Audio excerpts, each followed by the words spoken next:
Dans un temps où les dieux régnaient sur l'Olympe et où les héros sillonnaient les mers, vivait Ulysse, le rusé et courageux roi d'Ithaque. Sa renommée était telle que même les dieux eux-mêmes se plaisaient à le mettre à l'épreuve. Un jour, Ulysse partit pour Troie, une guerre qui devait durer 10 ans, laissant derrière lui sa bien-aimée Pénélope et leur jeune fils Télémaque. À la tête de sa flotte, Ulysse affronta des monstres marins, des tempêtes dévastatrices et les foudres de Zeus lui-même. Mais ce fut lors de son long retour à Ithaque que les véritables épreuves commencèrent. Piégé par le cyclope Polyphème, ensorcelé par la nymphe Calypso et tenté par les sirènes, Ulysse dut faire preuve d'une intelligence et d'un courage sans égal pour surmonter ces dangers. Pendant ce temps, à Ithaque, les prétendants se pressaient autour de Pénélope, croyant Ulysse mort.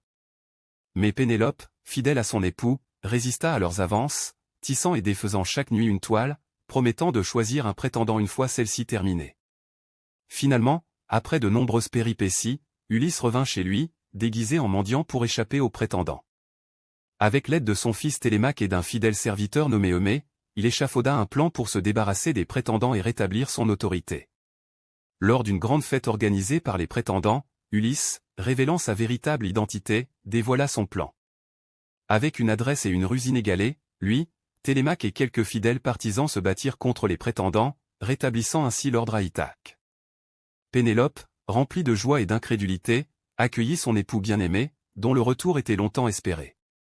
Ensemble, Ulysse et Pénélope retrouvèrent leur foyer, renforcés par les épreuves qu'ils avaient surmontées et prêts à affronter l'avenir, unis dans l'amour et la loyauté. Ainsi se termine l'histoire d'Ulysse, un héros dont la ruse et le courage ont inspiré des générations entières, rappelant que même face aux plus grands défis, la détermination et la fidélité peuvent triompher.